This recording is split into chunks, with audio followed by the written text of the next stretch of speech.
Je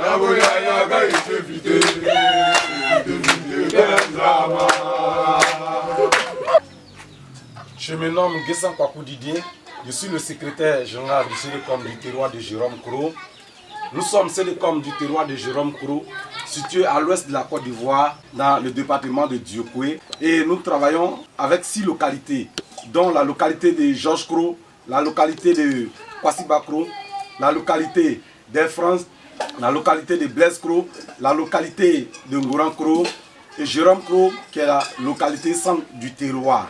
Nous travaillons également avec les femmes. Nous composons 25 membres dans le CDCOM, dont 15 hommes et 10 femmes. Et le CDCOM a été mis en place depuis juillet 2015 dans le cadre du projet Coco Live, financé par Mondelez International, exécuté par Care International et l'ONG 2A. Et depuis le 27 juin 2016, nous avons été formalisés sous le numéro de 035 RG-PDK-CAB.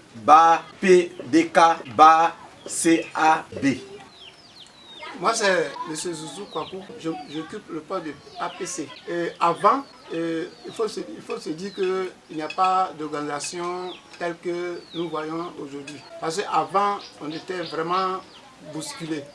Il n'y avait pas d'organisation. Tout se passait chez le chef. C'est le chef qui donne les directives et la population suit. Il n'y a pas d'échange. Donc ça veut dire qu'on était bloqué dans toutes les situations. On n'a pas pu réaliser quelque chose qui pouvait nous apporter de fruits. Toutes les difficultés que nous avons rencontrées, et je peux en parler d'eux. Lorsque nous avons commencé à bâtir le premier bâtiment à l'école, il y a eu un énorme problème. Parce que comment faire rentrer la cotisation? Puisque l'organisation n'était pas bonne à notre niveau. Donc, pour avoir l'argent, ça a été un problème. Il a fallu l'intervention du sous-préfet pour que nous puissions vraiment avoir le premier bâtiment. Ça a été vraiment un problème. On a un problème d'eau. Pour avoir la pompe, comment s'organiser? Quels sont les directives qu'il faut prendre pour pouvoir avoir la pompe? En tout cas, c'était impossible. Donc, on était confrontés à beaucoup de problèmes. Ça, il faut le dire la vérité. Je suis Ala Moni, cohésion sociale et questions foncières.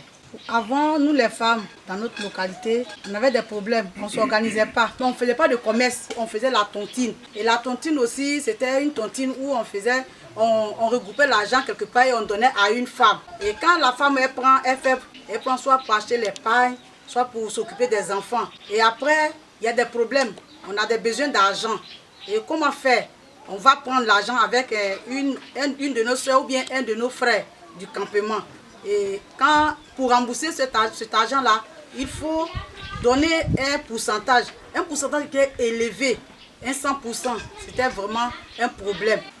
Je m'appelle Brahima Sidibé, je suis de la question environnementale. Quand l'équipe de Care et d'ESA sont arrivés, ils sont passés de localité en localité, en remettant la communauté en groupe. Le groupe des femmes, le groupe des adultes et le groupe des jeunes. Et chaque groupe a fait ressortir ses problèmes. C'est un autre jour, on s'est réunis dans le village Jérôme Kro, qui est le village centre du terroir, pour chercher une solution au problème. Avec l'équipe d'ESA et de Care, nous avons rassemblé les problèmes et on a essayé de résoudre les problèmes. Comment il faut passer pour résoudre le problème, par qui il faut s'adresser pour résoudre le problème, et qu'est-ce qu'il faut pour résoudre le problème, et à quel moment il faut finir de résoudre le problème. Et là, on a mis les problèmes sur un gros papier qu'on appelait le PAC. Mais avant la formation du PAC, chaque localité avait donné 4 représentants pour former le bureau du CDCOM. Et ce bureau nous sert aujourd'hui à conduire le développement dans les localités. Adio Adjoua Lucie, chargé des infrastructures. Quand 2A est arrivé dans notre localité, nous avons bénéficié de ces formations, à savoir la formation sur les OPA qui a permis à la coopérative Anouanzé de se rapprocher encore de ces planteurs qui avaient perdu de 600 planteurs. Aujourd'hui se retrouvent encore à plus de 400 planteurs. Et aussi de la formation des PG qui nous aident à gérer nos fonds au niveau des AVEC. Nous avons aussi bénéficié de la formation des moniteurs du cours d'alphabétisation qui aujourd'hui dans nos localités, nous pouvons avoir plus de personnes qui peuvent savoir lire et écrire. La présence de Care et 2A aussi nous a permis d'avoir des apatables communautaires dans chaque localité. Et aussi, nous avons reçu 100 chaises dans notre zone. Aussi, ces formations nous ont fait former, nous personnellement, dans la gérance de nos fonds et aussi comment dépenser au niveau de ce que nous gagnons.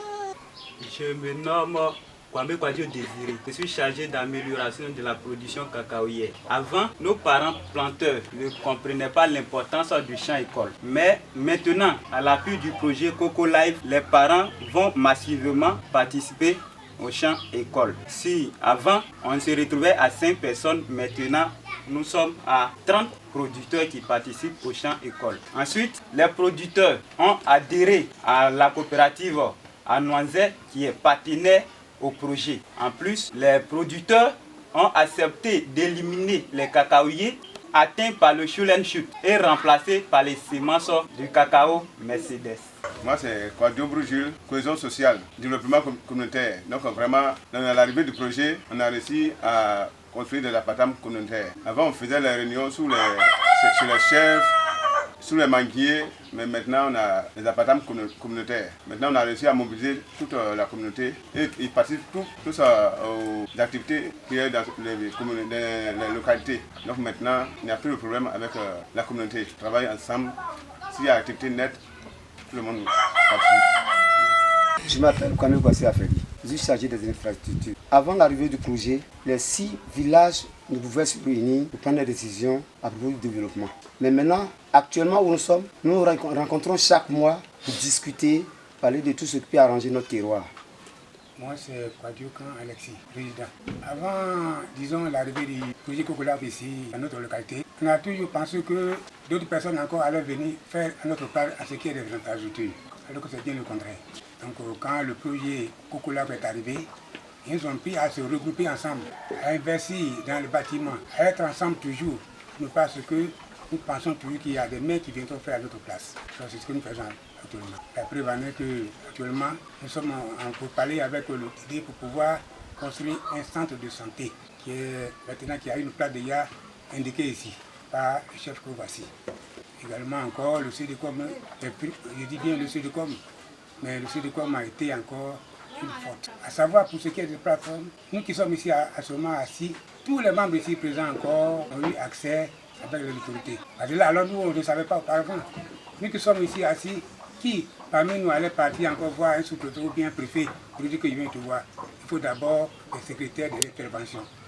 Le projet Coco Life nous a mis un lien entre nous et les autorités, ce qui me réconforte beaucoup.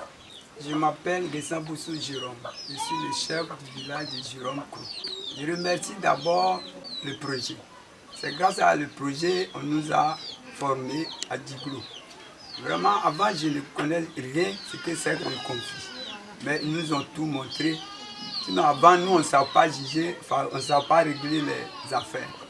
Nous, on cherche à dire que celui-là n'a pas raison, celui-là a raison. Prenez un mouton ou bien des casiers. C'est la racine du conflit maintenant qu'on nous a montré qu'on cherche. Maintenant, pour régler les conflits, ça marche très bien. Et pour terminer, je remercie beaucoup le projet pour que je demande une doléance pour qu'on nous forme tous les chefs et pour qu'on reprenne encore. Je vous remercie. Je me nomme Abdon Adjoa José. Je suis du Jean et Équité. Avant que le projet arrive, les chefs, lorsqu'ils se réunissent, ils ne demandent pas après les femmes. Mais depuis quand le projet est venu, maintenant, on nous considère. Même quand on réunit les femmes, on nous donne la parole et on nous écoute. Donc je remercie beaucoup le projet. Je m'appelle Kofi Aou Odette. Je suis une femme contrôleuse. En tout cas, quand le projet Coco Life est venu, il a créé des AVEC. Dans notre campement là-bas, on a 6 AVEC. Il y a les garçons et les femmes. Pour nous, on fait chaque mercredi, on cotise. Donc on cotise l'argent. Dans la caisse, j'ai pris 30 000 francs pour faire mon AG. Je vais prendre au berger pour venir vendre. En tout cas, ça m'a bien aidé. Quand je prends pour acheter là, je trouve aussi. Je prends aussi pour aider mon mari et ma famille. En tout cas, j'ai informé mes camarades de là aussi qu'ils n'ont qu'à rentrer dedans, on fait ensemble. Donc, actuellement, dans le projet, ça va. Comme moi aussi, il y a aussi des femmes et des garçons qui ont fait l'activité qui ont fait comme moi et ça va. Je me nomme Kwame Adio, trésorière. Avant, on utilisait les foyers à 3 feux, à 3 cailloux. Ce qui fait qu'on était exposé à la chaleur du feu. On ne savait pas. Avec l'arrivée du projet Coco Life, nous avons suivi une formation. Et aujourd'hui, dans les 6 localités, nous avons construit des foyers améliorés. Ce qui fait que nous utilisons aujourd'hui moins les bois de chaux. Nous cuisons 3 aliments à la fois. Et je suis très heureuse aujourd'hui parce que grâce au foyer amélioré, j'arrive à cuire vite mes aliments. Et je suis très contente. Ça m'a fait du bien, ça nous a fait du bien en tout cas. Nous sommes heureuses aujourd'hui. Après la formation du bureau CIDECOM, qui est le comité de développement communautaire, nous sommes mis à l'œuvre, à savoir parcourir les différentes localités. Puisqu'il y a 6 localités, nous allons parcourir. D'abord, à la première rencontre, nous sommes allés dans ma propre localité, à moi qui est Blaise Gros. Et d'un commun encore, nous avons discuté de ce que allait devenir encore le CIDECOM. Et quel sera son fonctionnement. Également d'un commun encore, comme je nous l'ai dit, nous sommes dit que bon voilà, nous sommes tous rassemblés, femmes et hommes. Il faudrait aussi que nous fassions le nécessaire pour pouvoir mettre quelque chose dans une caisse, afin de pouvoir quand même subvenir à nos besoins. En cas où on enverrait un des nôtres, soit à Biokoué pour les problèmes qui nous concernent. Nous sommes mis d'accord. Et mensuellement, nous déboursons, hommes comme femmes, 1000 francs. Et on a mis ça en caisse. Donc dans les localités, nous partons. Chaque localité où nous visitons, vraiment les parents nous reçoivent gentiment. Également encore, chacun des membres ici présents a sa propre fonction à lui. L'environnement, il y a ainsi de suite, comme ils viennent tout de suite de détailler. Et en tant que président, je suis très content d'eux. Ils font le travail nécessaire que nous leur demandons, que Cocola aussi est venu nous étudier à apprendre. Alors en matière de décaissement, franchement, nous qui sommes ici toujours, d'un commun encore, faut de me répéter, nous nous associons pour prendre des décisions ensemble. Comment faire pour décaisser l'argent, pour pouvoir aller pour nos besoins. Et le président, en tant que président, signe qu'on appelle ici le visa et nous décaissons. Encore, si nous sommes, un de nos membres encore est malade, hein, un bon fonctionnement aussi, nous allons rendre visite pour pouvoir quand même aller de l'avant dans nos autres. Monsieur Kwasi Babou Séraphin, secrétaire général du CIDECOM. Nous avons entrepris quelques projets concernant un magasin de riz. Et on voulait aussi avoir une grande ferme pour pouvoir livrer dans la localité et avoir aussi une poissonnerie. Et nous sommes sur la démarche. Et comme rêve dans les terroirs, on voulait avoir un château. Parce qu'ici, il y a un problème d'eau pour une dépression. Encore le reprofilage de la voie d'accès de Fangolo jusqu'au bord. Je remercie beaucoup le projet qui nous a arrivé. C'est grâce à lui vraiment nous sommes mobilisés et nous sommes vraiment très bien mobilisés maintenant. Parce qu'avant, il n'y avait pas d'appartement. Tout le monde s'est réuni chez le chef. Au dehors, s'il y a la pluie, vraiment, tout le monde fuit et ça se termine. Mais maintenant, c'est grâce à CIDECOM, on a eu un appartement. Pas de soleil, pas de l'eau. Et aussi, on a eu encore de l'AVEC. Avec moi-même, je suis président. En tout cas, je suis content. Et je remercie encore. Ça nous a beaucoup aidé. On prend des crédits et on rembourse. Et grâce à ça, toutes les femmes sont bien dans ce village. Et avant, pourquoi je remercie beaucoup, avant, on n'était pas formés. Mais maintenant, avant, il n'y avait pas de liste de présence. Lorsqu'on fait une réunion, il n'y avait rien. Mais actuellement, avant de faire une réunion, on fait une ligne de présence. Donc vraiment, je suis très content. Et Coco Life, vraiment, nous aide beaucoup. Je les remercie aussi beaucoup. Parce qu'on nous forme tous les jours comme ça.